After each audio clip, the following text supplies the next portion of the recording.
Will you please stand and join us for the Pledge of Allegiance?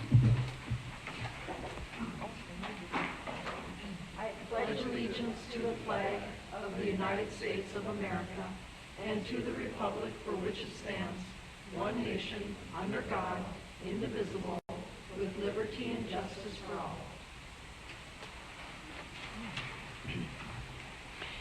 Thank you. I will now call this regular school board meeting of Independent School District 544 to order. The first item of business is for the clerk to establish our quorum. So, clerk? Okay. Kirby Anderson. Here. Kelly Graff. Here. Jenny Christensen. Present. Missy Hermes. Present. Melanie Cole. Present. Stephen Vigasa. Here. We have a quorum. Thank you. Is there a motion to approve the agenda? So moved. And a second? Second. Any discussion on the agenda? Hearing none, all in favor of approving, say aye. Aye. Opposed, say nay. All right, the agenda is approved, and we'll move on to a resolution on acknowledgements. We'd like to thank Fergus Falls 544 Education Foundation for their generous donation of a grant funding to the Fergus Falls Public Schools. Thank you to Christine Ugerud and her family for their donation of the pumpkins to the 7th grade teaching team and the students for their relay at Kennedy Secondary School. And thank you to Lake Region Healthcare for their generous donation to the CNA program at Fergus Falls Public Schools. Will someone offer this resolution and move for its adoption? I'll offer the resolution and move for its adoption. And I'll second that. All right. Any discussion on the resolution? Clerk, will you please take roll? Yes. Stephen Vigasa. Yes. Melanie Cole. Yes. Missy Hermes, yes. Jenny Christensen. Yes. Kirby Anderson. Yes. Kelly Graff. Yes. The resolution is adopted. Thank you. We'll move on to reports, and this is our opportunity to hear from our principals in our various buildings, and we'll start with John Steinbrenner, the principal at Lincoln School. Good evening, John. Hi, good evening, everybody. Can you hear me okay? Just fine? Okay. Yeah. So I just want to start out too with some recognitions and some acknowledgments. First, special thanks to Partnership for Health. They were able to provide $500 in funding for recess equipment, and so that was really, really appreciated. And the students have had a great time playing with that new recess equipment outside at Lincoln School. Next, Mr. Mark Anderson, Berkeley Pajari, and Joshua Scharnberg, who were all instrumental in coordinating a visit from Mr. Ricky White on Indigenous Peoples Day. It was 1.5 hours, and he was able to engage 6 and 7-year-olds for 29.5 minutes. Like it was tremendous. He did a really nice job, and I know that both the students and the staff appreciated his visit. Next to Krista Kugler in the Fergus Falls Public Library for a recent site visit as part of their early literacy outreach. They were able to come in, Krista was able to come in and meet with our preschool students, and she's planning to do that 3, if not 4 times throughout the course of this year. So special thanks to Krista. And then lastly to Otter Cove and their legacy grant for its commitment to enrichment activities as part of Otter Cove on the Go, where Otter Cove comes in and they meet with our students in the STEM area, our kindergartners primarily, and do some enrichment activities there. So that's just been a nice use first of that space, and then also a nice community partnership. So special thanks to Otter Cove. One of the things that I wanted to touch on today was a reporting on our school district goal of 50% of students being kindergarten ready, and specifically those students who attend Otter Preschool. And so I just want to start with breaking down a few numbers so that I can build to the end and what it is that I want to propose to you folks or present to you folks. First, we have 66 students in kindergarten this year who attended Otter Preschool last year. And of those 66, 35 were enrolled half-time, which means that they were in Otter Preschool for around 400 hours. The other 31 of those 66 were full-time students and were there for 800 hours last year. Of those 66 students, 6% exceeded readiness expectations as measured by the kindergarten teachers. 25% were securely ready. 48 had an emerging sense of readiness, and 21% were still at the beginning stages of readiness. So if we're looking at that 50%, what we were able to achieve last year was 39% were ready as measured by the kindergarten teachers. A few attributions to consider though. There was a 4-month time lapse between the preschool teachers who had been working with those students all year last year and the new to those students, adults, who then did that measurement. So between May 17th and early part of September, when those students were measured by their kindergarten teachers, about 4 months of not really thinking about school. Next, of those 14 children who were in that beginning stages of readiness, 11 of those children are eligible for special education. Certainly still have the ability to learn at their own pace, but it's just something that we want to recognize that those students are eligible for specialized instruction.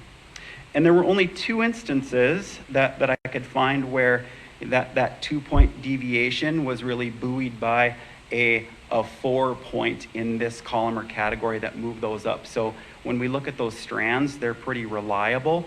And so when I sat down and I looked at that developing range for children and what area we can look at to help improve the scores overall, I really focused in on that early literacy piece, because it was within that strand where some of our students demonstrated the highest level of need.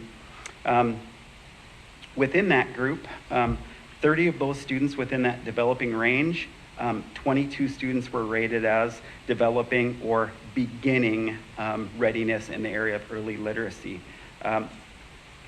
So what's the plan? I think that's what you folks probably want to know. So when we think about early literacy, first, I think it's important to recognize that 60% of students within that developing range had literacy identified as a challenge area, attended half-time preschool. So in response to that, one move that the district took already was to increase the full-time seats by 20, and that was a step that we took last year. And then those 20 more students will have access to 400 more instructional hours, which I think is a pretty big deal and will hopefully pay out at the end of this school year. Next, to provide training in early literacy instruction, and that's something that's in progress. So all of our pre-K teachers are currently participating in the READ Act or OLA training, as well as the principal who's completing the OLA training. And truly it's been nice for me just to see what is being proposed through the OLA training, and then to walk around our building and really see it in action. All of our teachers are doing such a nice job with that. The next phase of that will be for our classroom assistants who are supporting that early literacy instruction to receive that training, and that's an 8-hour training that is available for those folks. So next step with that is just to identify a few Fridays where we can layer in that 8-hour training for those support staff. Next step would be to review the completion of that standard alignment within those ESIPs, those early childhood indicators of progress, and make sure that those beginning language literacy and communications domains are being taught with fidelity. And so that's the next discussion that we're having with our school readiness teacher, is just to make sure that we can make those gains in the areas of early literacy. And then last year, review those local kindergarten readiness standards and our process for collecting that information to ensure that the criteria is still aligned and relevant, and that the criteria are available and understood by all people delivering those standards. And then also that the readiness criteria is linked to those ESIPs, those early childhood indicators of progress. So that will be our work plan to really look to increase those readiness scores, and specifically targeting that early literacy piece. Okay. What's coming up at Lincoln School? Just some fun things that are happening this week. It's the end of October, and so we're focusing a lot on bats and pumpkins and owls and other creepy things that kindergartners and first graders find extra interesting. We'll have our pumpkin patch set up in the STEM room on Thursday. You're all invited. It's super fun. And then we'll have our orchestra concert. Mr. Craig Peterson is bringing over some of our high school orchestra students to put on a cushion concert in the music room. So we're really looking forward to that. So that's what I have for you folks tonight. If there were any questions specifically about the kindergarten readiness goal or any of the literacy pieces I talked about, I'm happy to entertain those now. I had a couple of questions. Sure. So you said that you're going to be opening up 20 full-time spots. So the kids that were part-time, that wasn't their choice? It was because we didn't have spots, or? Yeah, so it was, Stephen, it was more of a shift in that we had slots available last year for 2 half-time sections, and we turned that into a full-time classroom. So Okay. there still is a whole lot of parental choice, and we're not making that decision for anybody. At the same time, we kept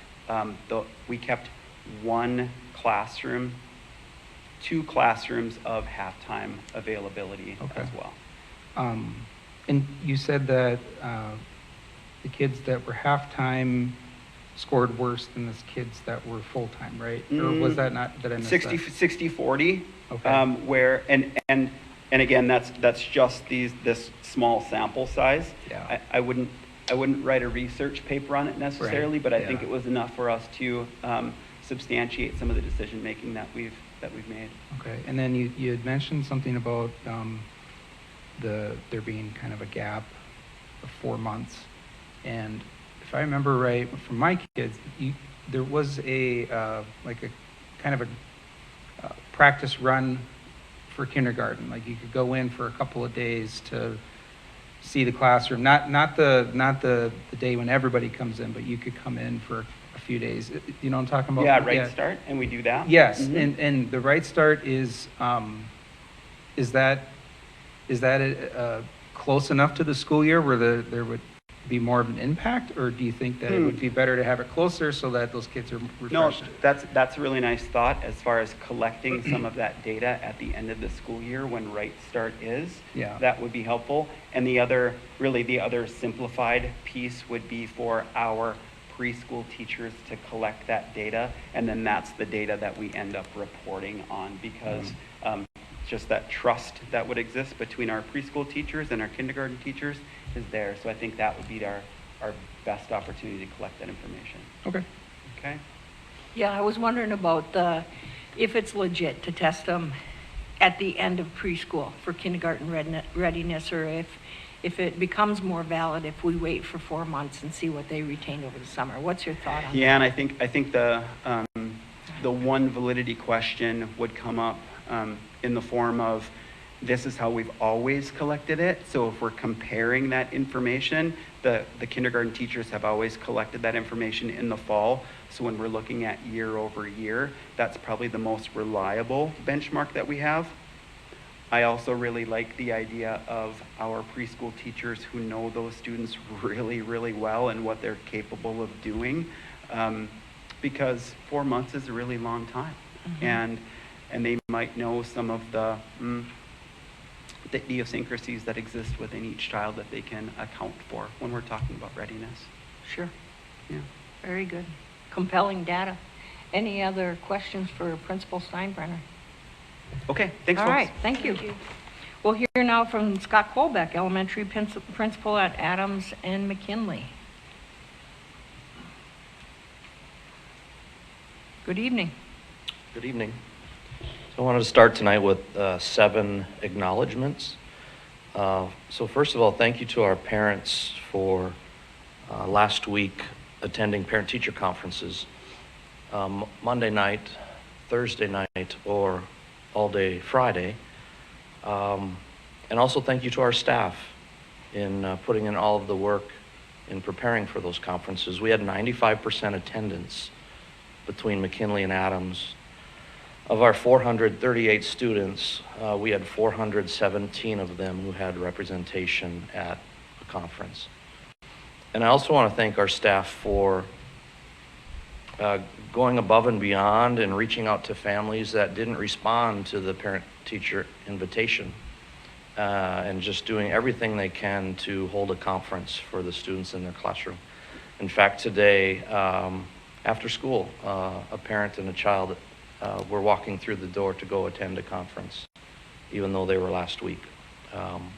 So number two, I wanted to thank our 544 Education Foundation for purchasing 2 new basketball hoops for the McKinley gym at a total cost of $4,900. The new hoops will match what is in the Adams gym, also a gift from the foundation last year. And then thank you to our McKinley staff and students who adapted to not having a gym available to them for 16 days as it was being cleaned. And we now have our gym back, and it is better than ever. Thank you to library paraeducators Maddie Godwin at McKinley and Amy Walter at Adams for their efforts in applying for a grant through Partnership for Health and receiving up to $500 in active recess equipment for each playground. You heard Mr. Steinbrenner mention that. That happened at Lincoln as well. A big shout out to Anna Fremont, one of our employees at McKinley, for donating her artistic talents while painting a mural in the counseling office at McKinley School. This is her 3rd mural now, and she's working on number 4 in the cafeteria. She has plans for a very large mural that we're all excited about. Thank you to Adams School Secretary Brittany Conrad for painting the Adams School office during the evenings of parent-teacher conferences. So the next time you're at Adams, check out the office. And lastly, to our noon Rotarians, thanks for visiting all of our 3rd grade classrooms last week and handing out dictionaries to every 3rd grader in our district. Moving on to some school highlights. We had a really fun day on Friday, October 3rd, which was probably the last summer-like weather day we had. It was in the 80s. But a special recognition to Ty Stortrone, who is the husband of McKinley's 2nd grade teacher, Mrs. Katie Stortrone, and father of 3 otter children, the youngest of who's a 1st grader at McKinley. He spoiled our students and staff with live music for a full 1 hour and 20 minutes during recess on that Friday, October 3rd. He set up on the stage that is in the southeast corner of the lower playground. And in visiting with Mr. Stortrone that day, I learned that he possibly got his start when he was in a maybe middle school band with our own Mr. Stephen Vigasa over here. Mm-hmm. So that was just a fun day. If you can envision kids running jaws and running right, literally in feet of Mr. Stortrone as he was playing and singing. Kids sitting on the hills on the east end of the lower playground under the trees that give shade. Staff coming out during their lunch break and hanging out and just taking it all in. It was just a lot of fun. So thank you to Mr. Stortrone. Here's how that idea came about. I had mentioned to Mr. Grebe, a 3rd grade teacher at McKinley, just in passing, wouldn't it be fun to have live music on our playground someday? That was on a Wednesday. He said, well, you should talk to Katie Stortrone, see if her husband would come. So I talked to her, and 2 days later, he's out there playing music. So it happened very quickly, and I think he knew that we were running out of good weather. Another highlight recently, you heard Mr. Steinbrenner mention this, but on October 13th, it was Indigenous Peoples Day. And our students and staff at both McKinley and Adams assembled to learn and hear from guest speaker Ricky White. Highlights included his drumming, his singing, his teaching hello, bonjour, and thank you, miigwech, in the Ojibwe language, also his storytelling and his humor. And then congratulations to our very own McKinley PE teacher and Otter Girls tennis coach Jamie Lill and her student athletes on an outstanding tennis season. We are happy to have Mrs. Lill back at McKinley after her 1-week hiatus due to her coaching responsibilities at the state tournament. I think I even recognized one of her tennis players in the audience here tonight. And then lastly, some upcoming events. I mentioned Noon Rotary passing out dictionaries to all 3rd graders. They're also coming this week to visit every 2nd grade classroom, and every 2nd grader will receive a book titled Andy and Elmer's Apple Dumpling Adventure. So our Noon Rotarians play a pretty active role in our schools when it comes to books. Also, the high school orchestra will perform for our Adams and McKinley students later this week. Third graders will be visiting the MSUM Planetarium and Oceanarium. This is a PTO-sponsored event. McKinley students will be visiting MSUM tomorrow, and Adams kids, the third graders, go on Thursday. One upcoming event that has been placed on hold is our third grade monthly visit to the Prairie Wetland Learning Center. That's due to the federal government shutdown, so our students won't be heading out there. They don't have the employees, and the buildings are locked, and the outdoor bathrooms are closed, etc. Two more items that are upcoming. We have our COGAT testing for our second grade students, which is scheduled the week of November 3rd through the 7th. The results of those tests are used to help select students for our talent development program in third grade. COGAT, or also known as the Cognitive Abilities Test, is an assessment that measures a student's reasoning abilities in verbal, quantitative, and nonverbal areas. And then lastly, we have an upcoming author visit on November 19th. This author will do 2 presentations at both McKinley and Adams, so 4 presentations total for our first, second, and third graders. This is also a PTO-sponsored event. But this year's author is a Minnesota author. His name is Stephen Shaskin, and he is the author of the well-known Pizza and Taco graphic novels. So we're looking forward to that. Our kids get so many good experiences through the generosity of our parent-teacher organization. And we've talked about this before, but it's that spring fundraiser, the Boosterthon Fun Run, that raises so much money for them to be able to give our kids these experiences they wouldn't otherwise have. So that's my report for this evening. I could entertain any questions. Any questions for Principal Colbeck? I'd like to hear a little bit more about this middle school band someday, but probably now's not the time. Maybe not now, but it Yeah. was a blast. Good. All right. Okay, Thank you. We'll hear next from our elementary principal at Cleveland, Principal Tindy Rund. Good evening. Good evening. I'm going to start out with just reflecting on fall conferences. They took place last week, as you know, Monday and Thursday evening, and then all day Friday. And we noticed that both Monday and Thursday evening, the building was full and very busy. So it was just indicative that parents really appreciate having that after work time to attend their child's conference.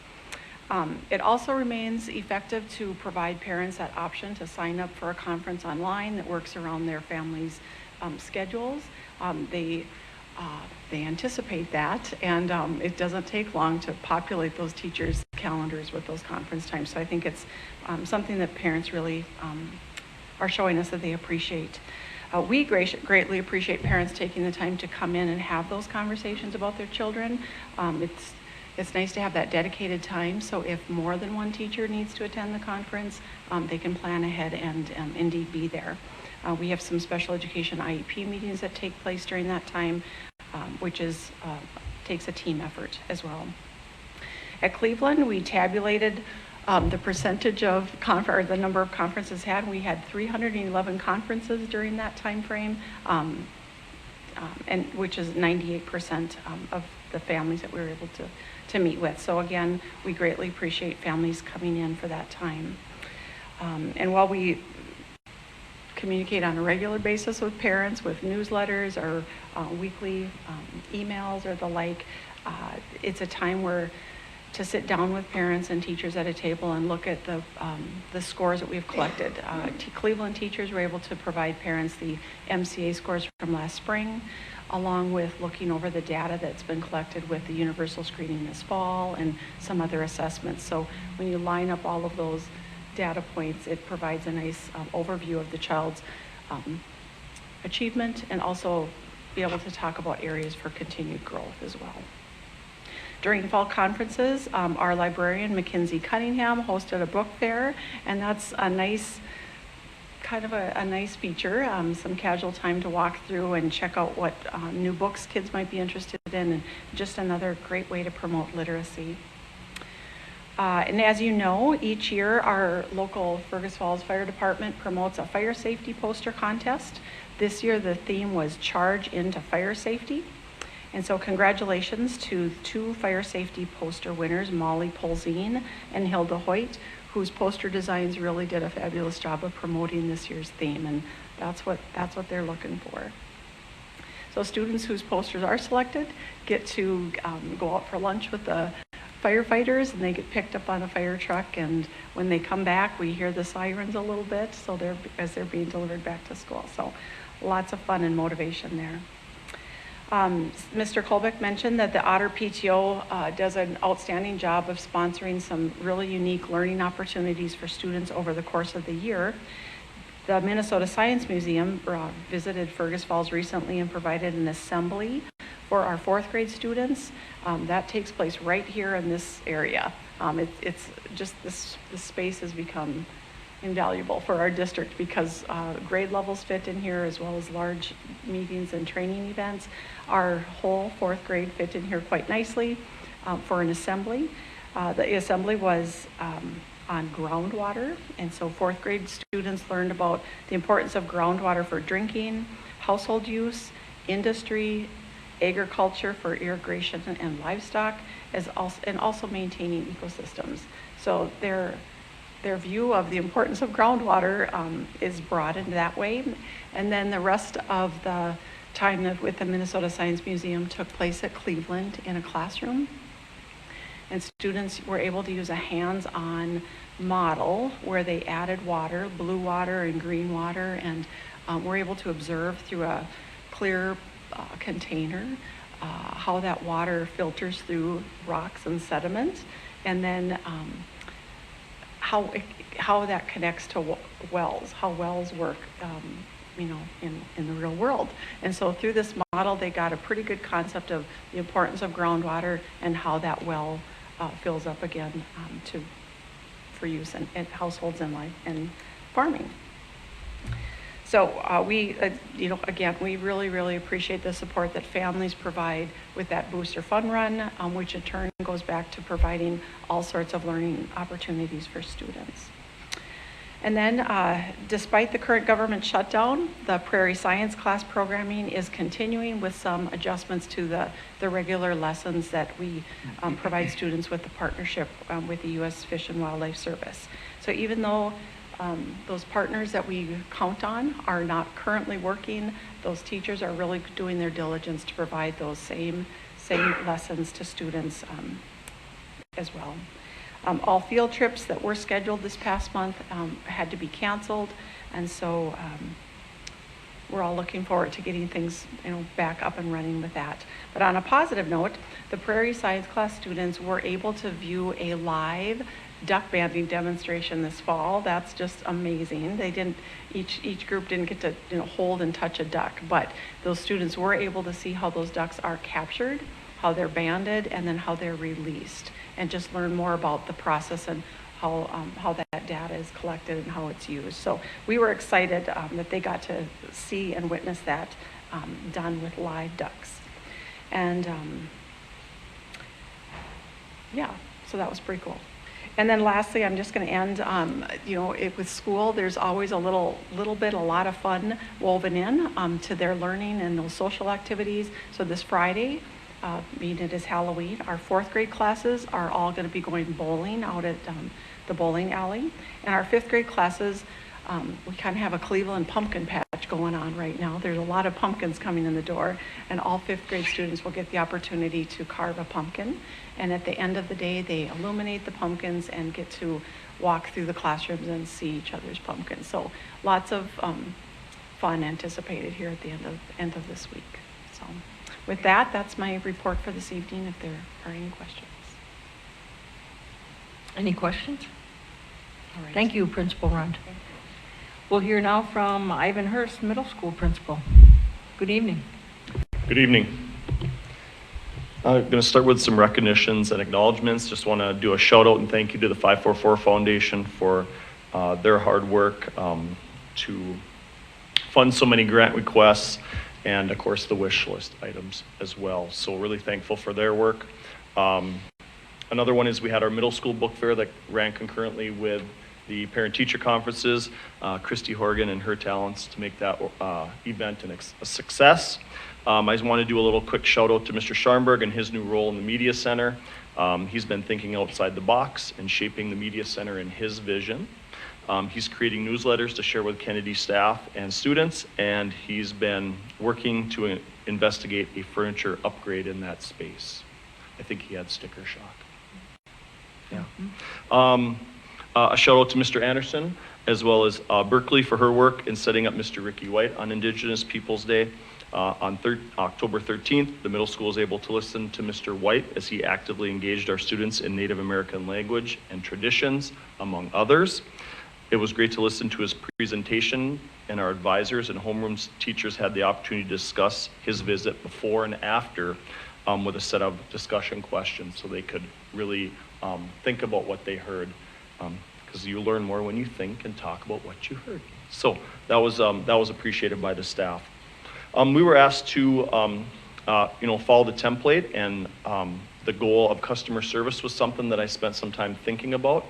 And the areas that we do currently systemically in the middle school, we promote an updated grade book. So we need our students and staff to have an updated grade book each week so they can celebrate strong grades, good scores on projects, but also track their progress and respond to any missing assignments.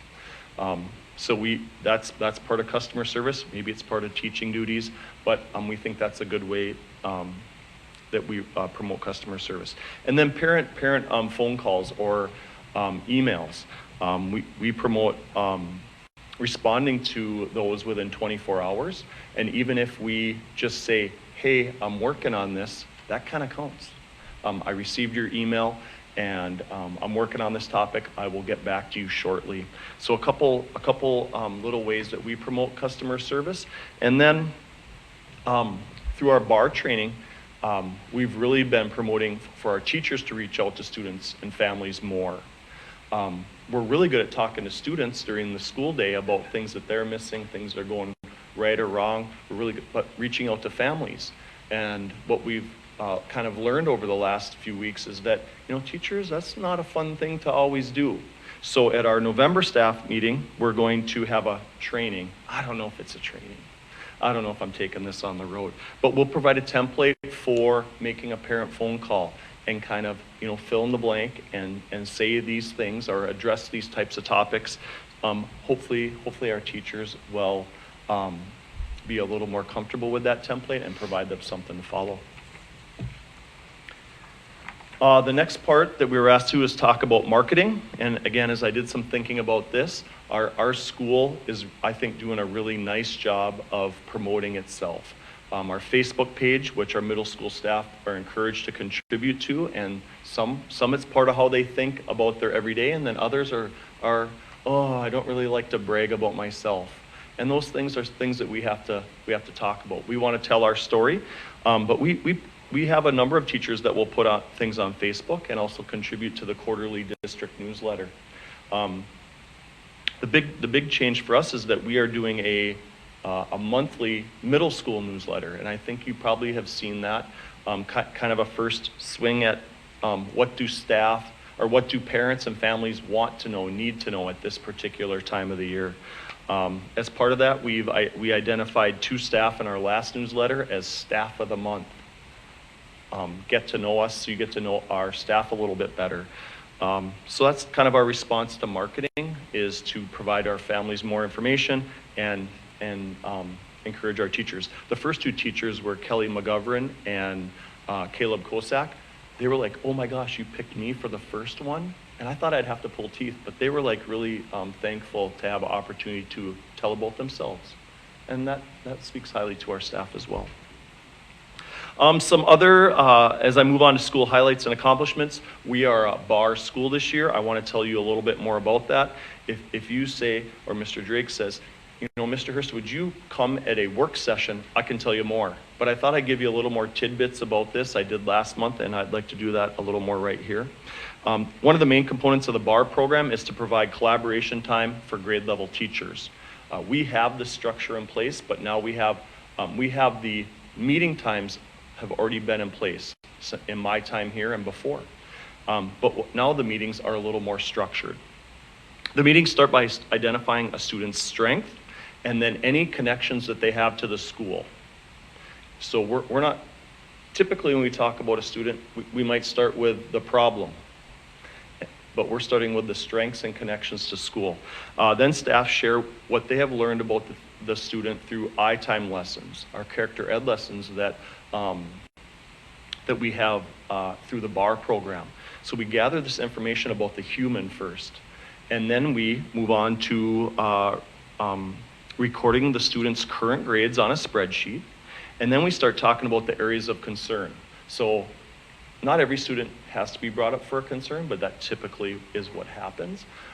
Please recall we have the goal of talking about every student in the middle school at each grade level, so about 200 students per grade level. So the area of concern is discussed, and we write a SMART goal about how we are going to address that student's concern. We record the intervention, and when the intervention is due, which we record on the spreadsheet, we talk about if it was effective or not. So that's the process of our meetings. We have 2 meetings a week at each grade level. The first meeting is called small block. And small block really is meant to discuss our level 0 or our level 1 students. Level 0 students would mean probably doesn't need any adult intervention. No, 0. 0 doesn't sound good, but it is. And then level 1 is a student that would probably need 1 teacher's intervention or staff member, but usually teacher. Those are discussed in the small block meetings. Now, in a small block, if we start discussing a student that is a level 2, which means 2 or more adults, then we will collect the data, stop talking about that student, and move that student to the big block meeting. The big block meeting is the second meeting of the week at our school, and that's where we talk about all level 2 kids. I should just read this, it would be a lot better. But small block, we usually 5-minute time limit. Someone's the timekeeper, so we are moving, because we only have 25 minutes a meeting, that's our limit, so 5 minutes per student. At the big block meeting, it might be 6 to 8 minutes. So a little bit more, because obviously this student has a little more, needs a little more intervention. Students that, we record interventions, we review strengths, and address the concern. Students that need more than the big block would be referred to the middle school SAT team, Students Assistance Team. That team meets on Wednesday mornings, and that includes principals, counselors, nurse's office, Lakeland, truancy, Miss Lynn. Off the top of my head, that's who that includes. So now we're talking about 3 or more adults. Like, kind of everyone needs to be on board with some of these students. That was a lot of stuff, so I'm going to just stop there. Any questions about BAR? Yeah, go ahead. Do parents get to stay in any of these BAR meetings with all these people? Great. Involved? Do parents have any chance to join these meetings? They're not for parents, but on our spreadsheet, who's contacted the parents? Has anyone, if we have a level 1 student, a student that might need some minor intervention, who's contacted the parents? So we have that recorded. Again, level 2 student, who's contacted the parents? We talked about that with our parent making phone calls, so you can see how that all goes together. Yeah, not a parent meeting, but a teacher-parent meeting. Report back to small block or big block. Good question. Same question, Missy? No, I was just going to ask you to again remind everybody here what BAR stands for. BAR is a program that was developed in the Twin Cities area. It stands for Building Assets and Reducing Risks. We were fortunate to be able to participate in this 3-year program to better structure our school to serve student needs. Yeah. Thank you. So when you were, maybe I missed the part, how do the kids get on the list to be discussed in these meetings? Yeah, so teachers would bring them up. Okay. Yeah, they would, like kind of normal, who should we be discussing? That would be last year. And they would be on the list and we would talk about them in a constructive, productive Right. way. Now we're recording all of that on a spreadsheet so we can refer to it at a later time. So most of the time we're talking about students of concern, but out of 200 kids, we probably have, I don't know, 150, 140, 160 who are level 0, Okay. right? So, one more question here. Yeah. So after you decide, let's say they're a level 2, Mm-hmm. you have all these services in place, is that what this is for? So like, if I had a child who needed that level 2, then would they be seeing a counselor, mental health counselor, all of these, or how am I? Yeah, so level 2 would be 2 teachers in most cases. So who's contacted the parents, and what it depends on the topic really. If those teachers try interventions without much success or no success, then that student would be referred to middle school SAT on Wednesdays as a level 3 student. And now we're including Lakeland. Truancy is usually a part of it. Nurse's office can be a part of it. Are they 504 or special needs students? All those things. And all those things are all part of it the whole way along too. So the communication would go small block is for just classroom teachers. Big block would include at least a counselor, but maybe a principal or both. And then that's how we connect from 0, 1, now you're 2, now you're moving to 3. And we have, as counselors and principals, knowledge of that student's progress or struggle. Yeah. Yeah. But perhaps you could clarify, a student's not getting outside counseling services without a parent's permission in terms of like they'll get Yeah. supportive services within the school. Yep. But a parent does have a role Yeah. in approving or disapproving of some of that, so. So our middle school SAT team, right, if we have Lakeland there, and many of those conversations are happening all the time, and parents are being reached out to if they would like any counseling services, formal counseling services. We have to have that in writing before they start with our agreement with Lakeland. Great, thank you. I can't remember, this is the first year you've done this or second year? First. First year. Do you have any results of any, say, level, high needs kids that maybe would have been missed had you not done BAR?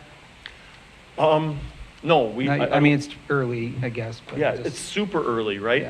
Yeah. And so we have collected data over the last 2 years Mhm. of discipline referrals, dispositions. We have data for attendance and for the number of failures that we've had in our classes. Mhm. And so now we have a reasonable kind of target to shoot for and plan to reduce those by approximately 10%. And so we haven't, all of our data previously was gathered at the end of a quarter, and we're not there yet. Okay. That's I next figured, yeah. next Friday. Yeah, but I'll be here to share that with you. And then, Yeah. while I'm Yeah. thinking of it, the question about, you were talking about customer service, and you said, we want to have more parent phone calls, Mhm. and maybe my own experience with work, I don't want busy work, so like, what are the goals of these phone calls that you're hoping to increase? Is it a number of phone calls, or is it, like, what's the criteria for an extra phone call from a parent that wouldn't be like Yeah. provoked, or what is it, initiated by an incident or something like that? Yeah. So we're going to speak in a little bit of generality here, if that's Yeah. okay.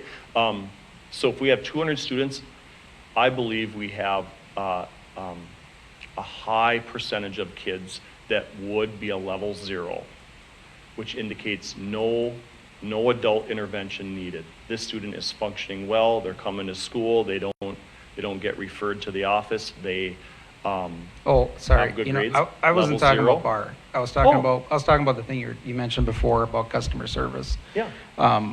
You said that you were going to do a training for parent phone calls. Yes, sir. Sorry, I was just, because I was thinking of it. Went back. I'm sorry, So yeah. they're a little bit tied Um, together, Stephen. Okay. Okay. So to make sure that staff is comfortable making those calls, we're going to go through a mock, and that would be for level 1 or 2 students Okay.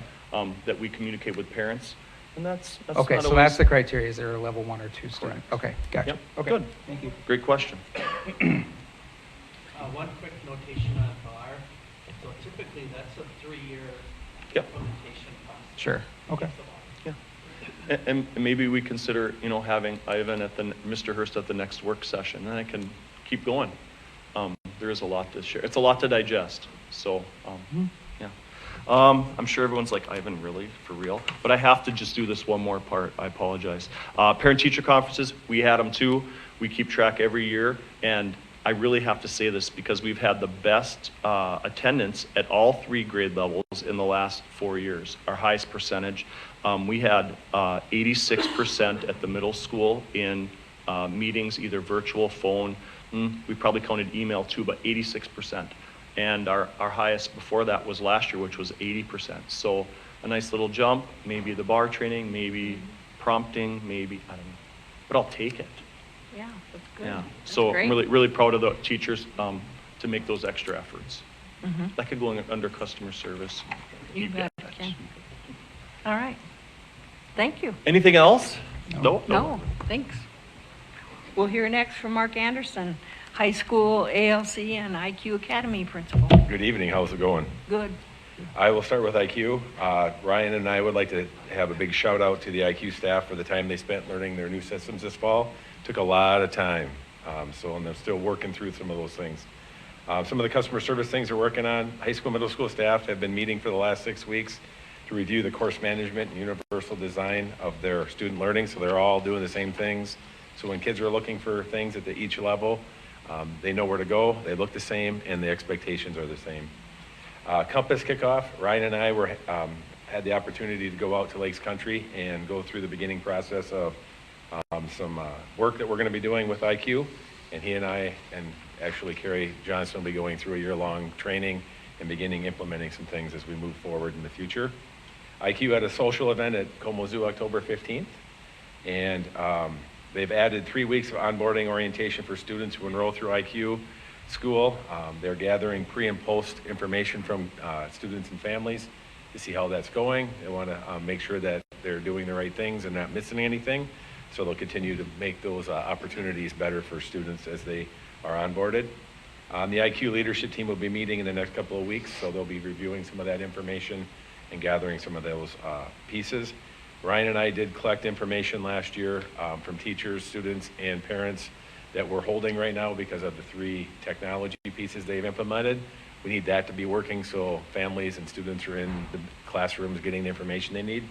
And then we'll be putting a brochure out about why IQ. The next steps will be develop questions for students and families on what they need more information on, for new courses and management on the new online information that they are being asked to use. And the IQ team will also review that in the next couple of weeks. In marketing, they did, like I said, they had their IQ Como Zoo visit October 15th. They currently have 731 kids enrolled. He typed this up on Friday, so hopefully maybe 1 or 2 more kids have enrolled since then. One of the things, a lot of time this year has been devoted to learning the new systems for K-12 Stride that they changed this year. So a lot of the systems are not fully developed for the start of the year. So they're working on those pieces. They have to make that better. That's going to help with the marketing and getting kids in and wanting to be part of, and families part of Stride on our online IQ Academy. He's not sure what steps they're going to go through next. They got to get through these bumps and figure that out, and then they'll start working through some of that information we found last year from the staff, students, and parents, and put a brochure together sometime in the spring to go out so families can start looking to register into next year. The IQ event at the Como Zoo had about 30 families in attendance, and they're currently looking at what they're going to determine to do for their winter social, which in the past has been ice skating here at Fergus Falls on the ice arena. So more to come on that in future presentations.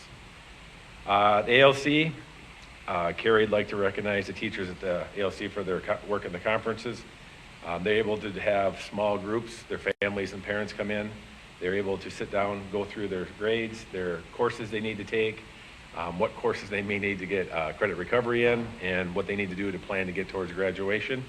And obviously that works as freshmen through senior year, but as they get to become seniors, they're part of that plan for 4 years, 3 years, 2 years, depending on how long they've been down there. So they put a lot of time and work into that this last week. The advisory board has 10 juniors and seniors, 5 total. They've really done a great job of leadership down there. They're looking to improve student connections, participation in school activities. They also want a voice in what activities they do when they leave campus and things like that. They're also supporting the learning in the school and their problem solving, and very proud of what they're doing and the role they're playing in the building. On customer service, like I talked about with Ryan, Carrie was also invited to Lakes Country for a Compass kickoff beginning of October, and they'll be doing some individual team meetings, and Lakes Country will be coming and doing some planning with them, and we'll be moving forward with that. They will have to survey their students and staff and their faculty before Thanksgiving. We have some data from that from last year, but we're going to use this one for them with the Compass piece. The challenge and barriers, time, and then they have to write the survey when we meet with Compass to get that out to families, and we're working on setting a date here in November so we can get that survey out before Thanksgiving break and have time to collect it and review it when they come back.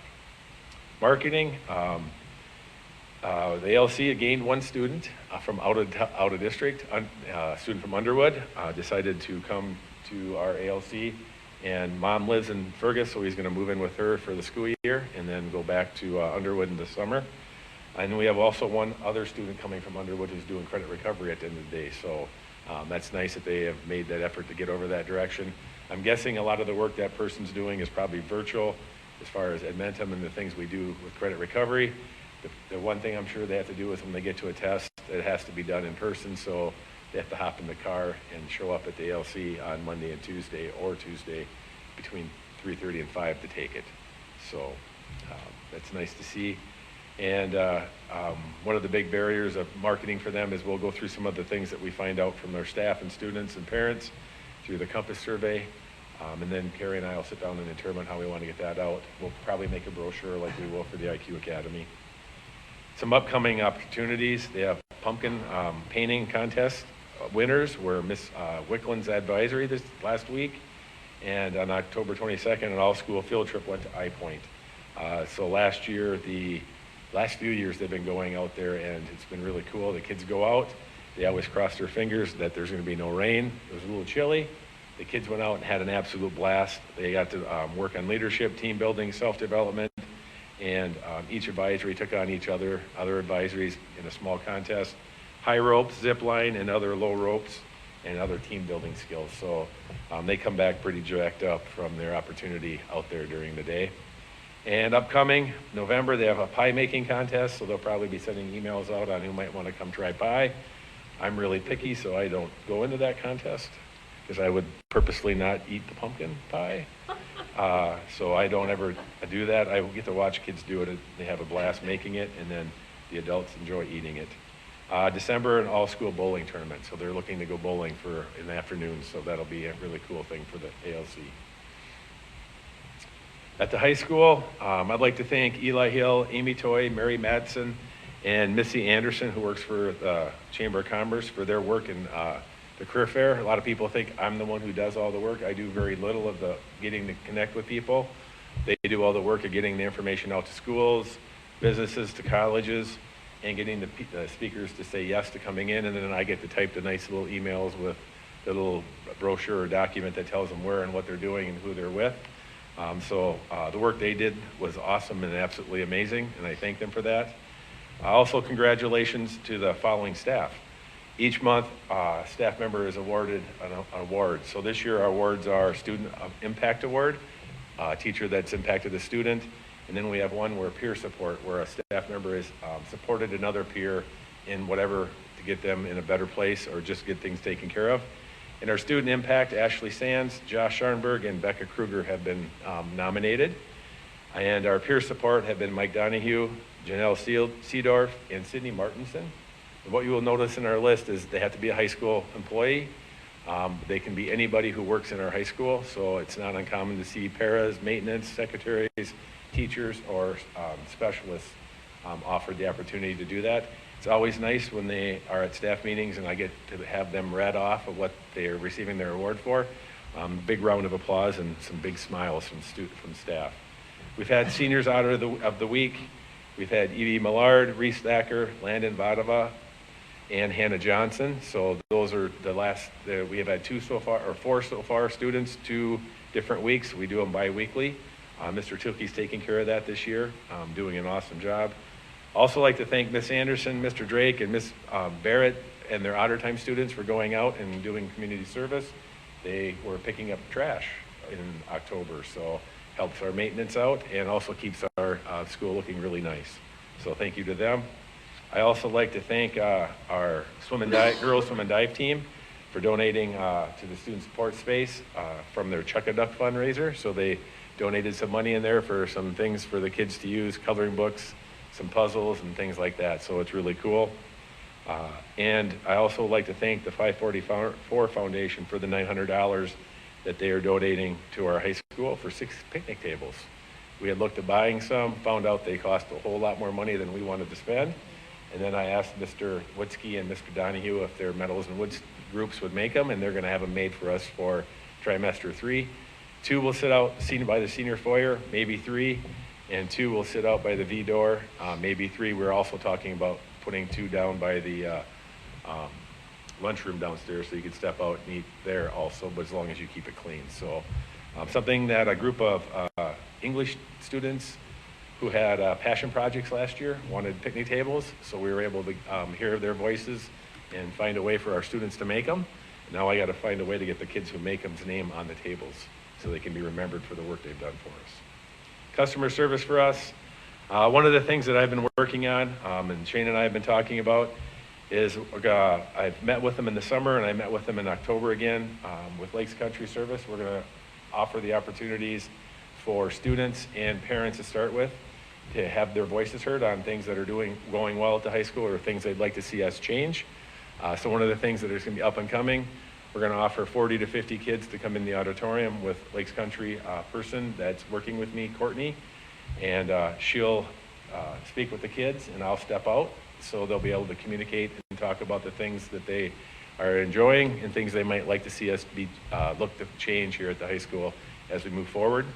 We'll do the same things with the parents. We want to start with our students. One of the things that we know we struggle with is getting parents into the building. And so one of the things we want to do is make sure when we choose a space for the parents that we choose it off campus, that it's safe and it's supportive of what their needs are. And we're also looking to make sure that we have all parent groups represented, so they have everybody at the table so their voices can be heard and get that information from them also. We also use the Google form to get some information from our students taking PSEO and why they choose online PSEO versus our in-person CSI courses. And then the other parts will be as we continue to move forward, finding those spaces to continue to have those conversations with students and adding myself and Mr. Tilkey into those meetings once we get going and having help with students directing us in what directions and what priorities they have in moving forward. And we'll be setting a meeting with Lakes Country to get those things going here really shortly. In the marketing piece, we had 20 new students register for us here at the high school this year that were not in our district last year. So that's nice to see. That means things must be going pretty well if they're interested in coming back to our district. We're also working on a brochure at the high school. We have our staff taking pictures of things that are going on in their classrooms. When Shane and I are walking around seeing things, we're also taking those pictures, adding them to the folder, and we'll have a brochure at the end of the year for the high school. We'll make one for the ALC and for IQ. And then we have one specifically that will be highlighting what we do in CTE because part of our YST grant was adding a brochure for the CTE department also. One of the other pieces we do each week, we send out an Otter Weekly update that goes out to both our students and parents about upcoming things that are happening and the cool things that our kids and staff are doing in the building. We've had things such as best practices. We've had our Otters of the Week. Our tennis and swim team were in it last week. Senior Otters of the Week are in there. We also, right now, are highlighting pathways in our high school that you can take courses in that connect to regular classes, college courses, and CTE programs. talks about core colleges you could go to or employment that you have with the amount of pay you have. So we're trying to get kids the understanding that before your senior and the day before graduation, you might want to start thinking about what you might like to do or try as you move through our high school. Barriers and challenges for us, obviously there's the time, and there's a lot of things that are already going on, and we want to just continue to make sure that we're supporting our students and staff daily and continually adding to the culture of our building. And then begin to look at what our school means to our kids and what are the things that we can hear from them and our parents that they want to see us either implement or maybe look at making changes of as we move forward. Highlights and accomplishments, I talked about a few of those in the beginning. Continue to build those relationships with our students and staff and our parents in support of making our high school the best place for our students and our staff and also our community. Unlike, if you notice, our high school is used, almost 12 months a year. There aren't many days that you can walk into our building that you don't see a community member or a group or a high school activity going on in some shape, form, or thing. So we want to highlight what the high school does for our community. Upcoming events, we have an opportunity to have an alumnus come back next Monday. Jordan Rasmussen will be spending half a day with us, walking around the high school, visiting with our staff and students, along with visiting with me and a couple opportunities to talk about rural schools and Fergus Falls High School specifically. We have Veterans Day on November 11th from 10 to 11 if you're interested in attending. And the trimester one is November 25th. We have Professional Development Day on the 26th with Ricky White. It will be 3 hours in the auditorium. Ricky is an amazing speaker and can't wait to go to Professional Development number 2 with him in that opportunity. And then, as scary as it sounds, we are already planning for next year and registration and courses for what's going to happen for kids as we get ready for next year. Any questions? Yeah, so I think the idea of getting about the 50 kids together to talk with the Lakes Country Service Co-op is a great idea. How are you going to pick those kids where you get a diverse group of overachieving, underachieving, and everything in between? We'll probably start with our SAT team first, kind of get some kids that maybe aren't normally kids that you would think that would want to have those opportunities. Mm-hmm. We'll offer it to kids, so we might have to offer more than one opportunity for them to come in and have the conversation. Certainly don't want to limit it, but our goal is to get to 50 to start with. So we're going to make sure that if you're, no matter what group you fit into in our building, we're going to make sure their voices are heard, and that they know that they've been seen by us as adults in the building in this conversation. And then what day was Senator Rasmussen coming? He's coming on November 3rd, next Monday, I believe it is. Are school board members invited to that? I didn't invite any school board members to that. That's not a sit down and have a conversation. That's more of us walking around the building and telling them what's happening. But if you would want to show up around 12 o'clock, I could probably find a space for you. Kind of wander a Wander in around 12. We'll probably be back at the high school office. He'll be leaving about 12:30. Okay. Mr. Anderson, go ahead. I was going to, I had No, to turn my you go. thing on, sorry. Okay, you go first. Is he going to get a chance to eat a student lunch? I'm going to offer him that opportunity. Yeah, That's a that'd be choice. great. Yep. And since they're free, if we need to pay for it, I'm certainly willing and happy to do that for us. Okay, thank you. Yep. I just wanted to second your thanks for Mary Matson and everybody else that worked on the career fair. I was over there, and it's I try and go every year, and it's a great resource for our students. It's also a great time for area schools and employers to meet our students and explain to them what the future might hold for them, depending what direction they want to go. So that's a really good deal.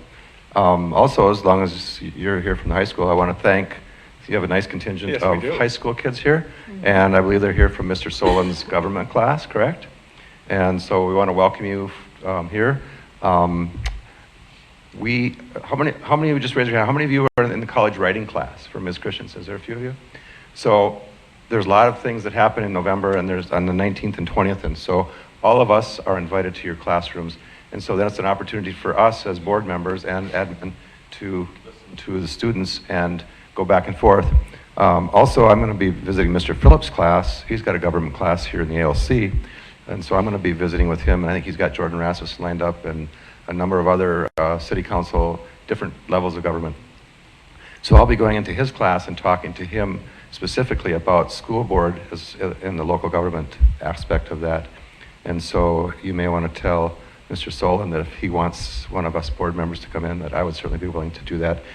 And then at that point in time, we would have more of a back and forth question and answer thing than what we can do in this meeting. So, but just thank you for coming and being respectful, and it's a pretty exciting meeting, I know. Thank you. All right. Any other questions or comments for Mr. Anderson? Thank you Thank very you. much. All right, report from our superintendent, Jeff Drake. Good evening, Jeff. Yeah, good evening.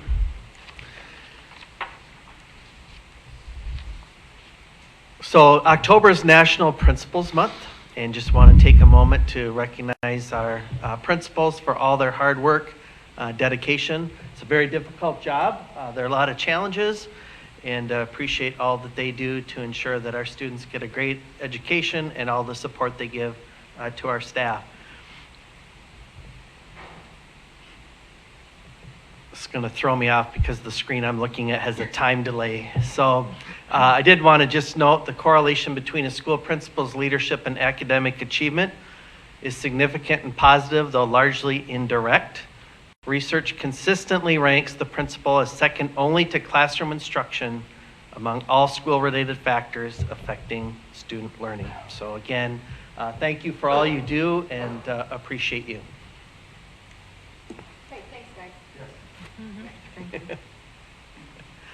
Also wanted to thank Public Health for coming into KSS and providing a flu shot clinic.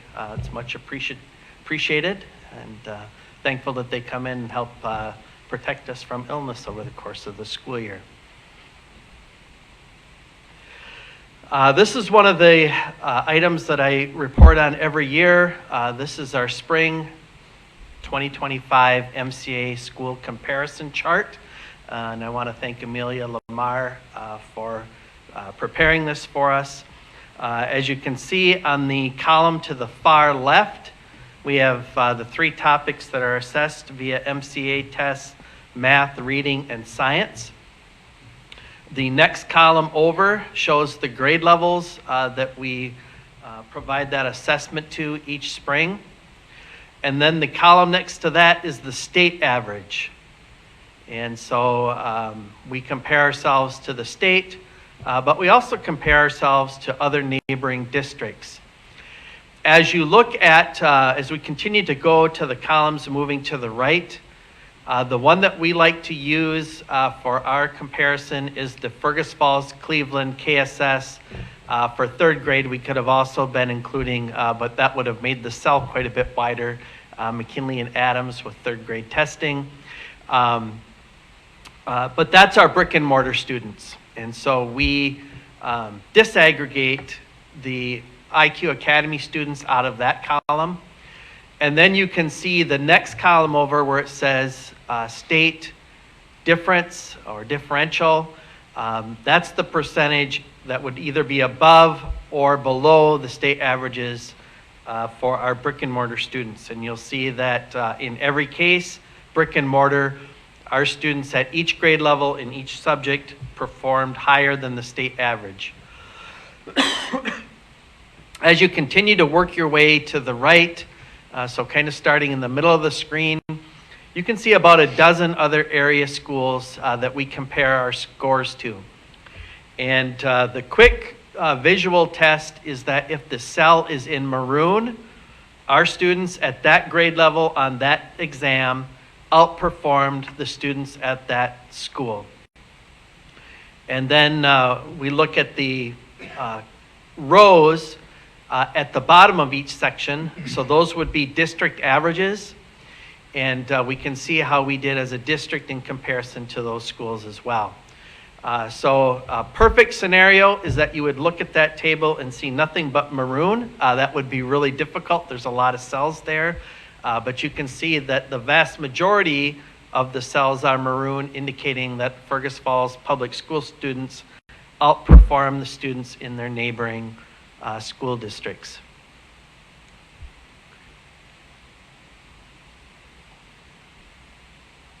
Because I'm a very competitive person, I don't like to just stop there. We take a look at the MCAs, and in math in the region, Battle Lake had the highest percentage at 64% proficiency as a district. Fergus Falls was second at 61, Barnesville third at 60. In reading, Battle Lake was first at 63%, Fergus Falls right behind at 62%, and Barnesville in third at 59. And then in science, Fergus Falls was in first place with 38%. And there's a larger gap here with Alexandria at 33%. And then Battle Lake and Detroit Lakes both tied at 32% proficiency. So looking at the data, and we're familiar with Mark Twain's famous quote about statistics, but since I had the data in my hand, I decided to use it the way I wanted to use it and to try to come up with the strongest district results of the area.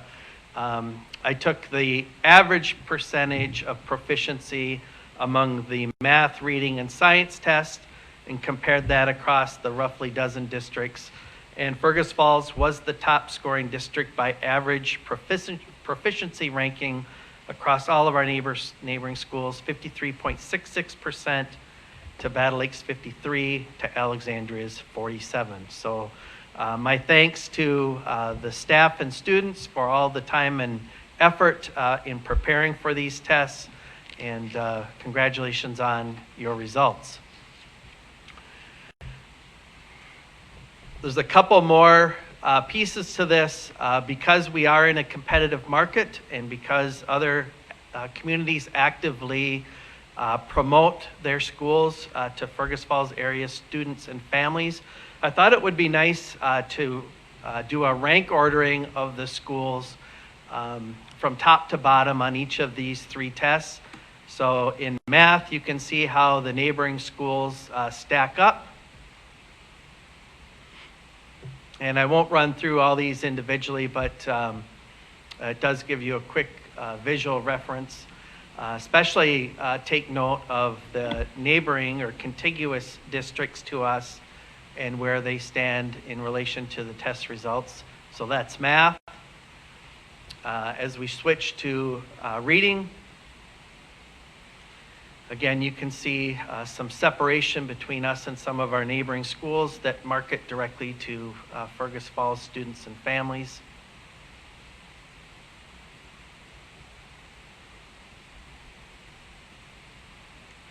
And then lastly, the science test.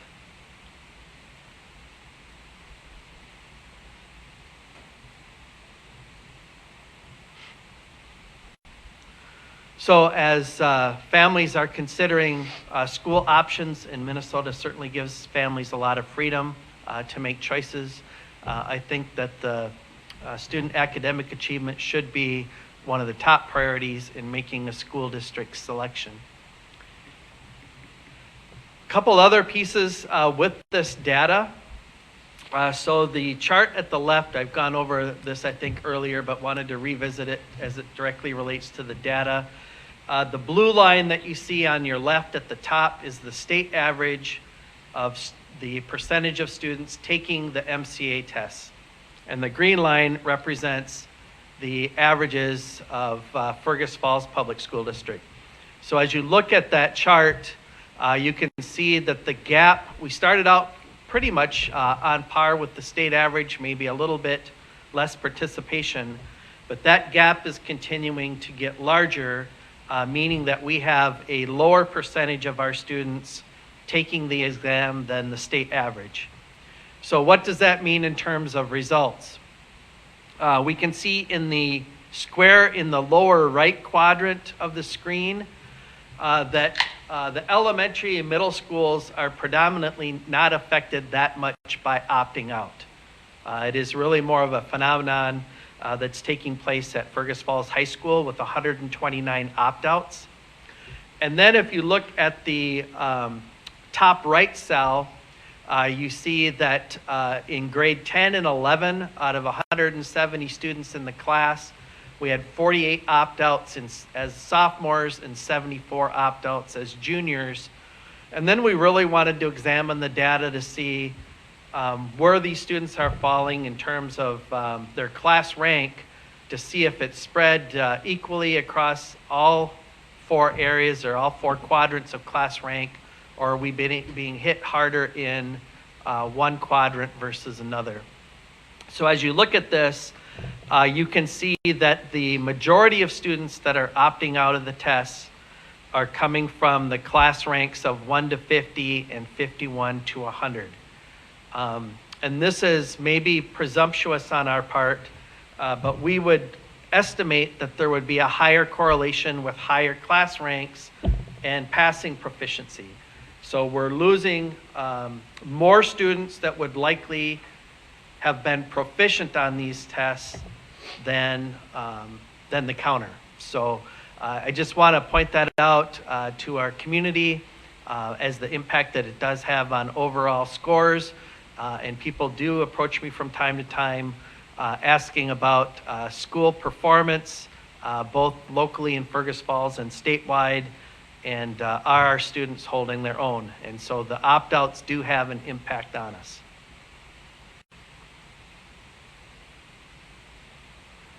I want to just thank Mindy Christensen for taking her intercultural communications class to visit the Fargo Adult Learning Center. 5 levels of English language being taught there. They also had an opportunity to take advantage of some cultural activities. But as you think about the vision for Otter Education and that communication piece, we really do want to stress cultural communication and global communication, because we are in a global economy and marketplace. Those skills will serve our students extremely well. So appreciate her and her students having that experience up in the Fargo-Moorhead area. This is a little bit dated now, but because I was out of state for the last board meeting, I did want to acknowledge our Knowledge Bowl team, middle school Knowledge Bowl teams. Our 8th graders took first out of 18 teams, so congratulations to them. Also won excellence in the written round. And then our 7th grade team, presumably out of another 18, our teams placed 4th and 5th, so congratulations on a great job. And then we just had a great, fantastic week last week with our co-curriculars. So congratulations to our girls tennis team on being state consolation champions. First time in the program's history that our girls tennis team qualified for state, and what a remarkable experience they had down there. So congratulations to the girls and Coach Lil on a marvelous season. You can see 3rd place was won by Ashton Lil and Ruby Ellison, so congratulations to them. And then the consolation champions were Hattie Fullhart and Dylan Lil. So a wonderful week for the Lil family altogether, but lots of great accomplishments coming out of there. Football, we played a matinee game on Saturday afternoon and had a really nice showing. We are advancing now to the section championship. That will be played at home this Friday on Halloween night against the Becker Bulldogs, who we saw here at home early on in the regular season. So good luck to the football team. Our cross-country team had a really nice section finals. Congratulations to Cassie Wellman. She's been a remarkable runner for our program for a number of years now, but she was the section champion. Carson Lil was 0.1 of a second behind the 2nd place finisher. So we almost had a 1-2 finish with our girls cross-country team. And then Brody Nelson and Micah Mauser both ran personal records and qualified to compete at the state meet. For many years, that used to be held on the campus of St. Olaf. I think last year maybe was the first year that they moved it to the U of M golf course, but that's coming up here this weekend. So good luck. And our girls volleyball team had split with Ricori during the regular season. They went down to Ricori, that was last Thursday night, I believe, and defeated Ricori, and so they will have a chance to play Sauk Rapids tomorrow night. So congratulations and good luck to the girls volleyball team.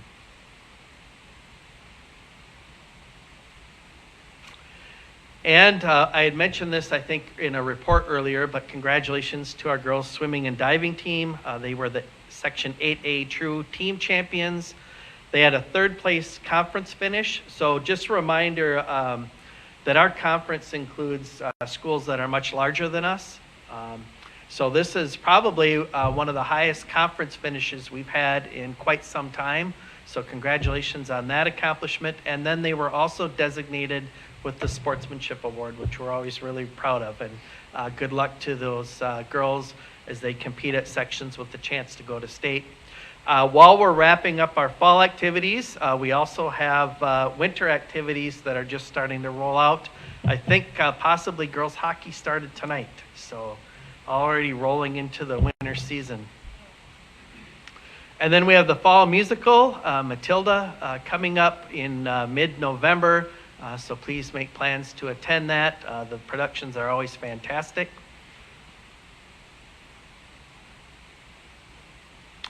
And this Thursday afternoon and early evening, I will have an opportunity to have a dialogue as a precursor to the Rural Democracy Summit that'll be held down in Morris on Friday.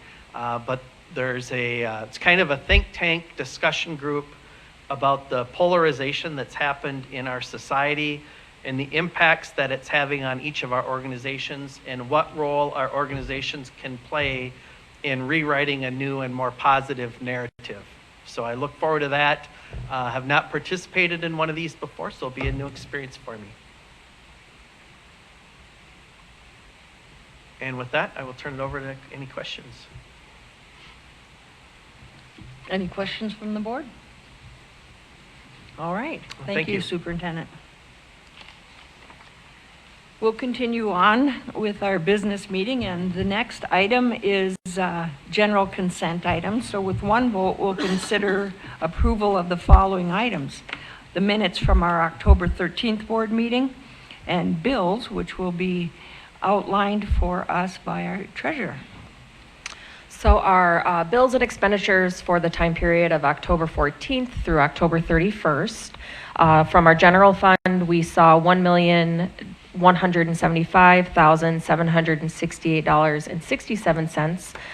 Most of that, the large majority of that, was from payroll. We also saw $3,560 come out of our community service fund, $799.35 come out of the trust fund, $25,386.31 come out of the student activities fund. That is a larger amount than normal, but that is because we paid a $24,000 deposit for the upcoming music trip. And so a total amount of our invoices paid out was $1,205,514.33 for this round of bills and expenditures. All right, thank you. We have just two personnel activities. One is support staff resignation from Vanessa Trosdahl, special ed paraprofessional, and a support staff hire, Autumn Brown, a special ed paraprofessional. So with that, is there a motion to approve our general consent items? I'll make that motion. Is there a second? I'll second. Any discussion on these items? All in favor of approving, say aye. Aye. Opposed, say nay. That's approved. We do not have unfinished business before us, so we'll go on to new business where we have just a few items. The first one is a resolution of the governing board supporting Form A application to the Minnesota State High School League Foundation. The resolution reads as follows: whereas the Minnesota State High School League Foundation was formed to provide support for Minnesota's high school youth to participate in athletics and fine arts, whereas the governing board of Independent School District number 544 recognizes the value of student participation in extracurricular activities, and whereas the Minnesota State High School League Foundation is offering grants and funding to assist schools in recognizing, promoting, and funding extracurricular participation by high school students in athletic and fine arts programs, therefore be it resolved by the governing board of Independent School District 544 to support the school's application to the Minnesota State High School League Foundation for a Form A grant to offset student activity fees.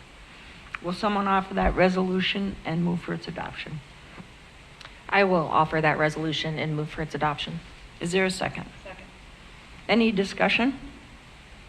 Just a quick note for the students in the audience, so that when we do a resolution, we have to read it verbatim, then each board member votes on it individually. In this instance, it's then to get some funds for those students who need some assistance for the activity fees. All right, so any other comments or questions? Then the clerk will take roll call. Kelly Graff. Yes. Jenny Christensen. Yes. Missy Hermes, yes. Melanie Cole. Yes.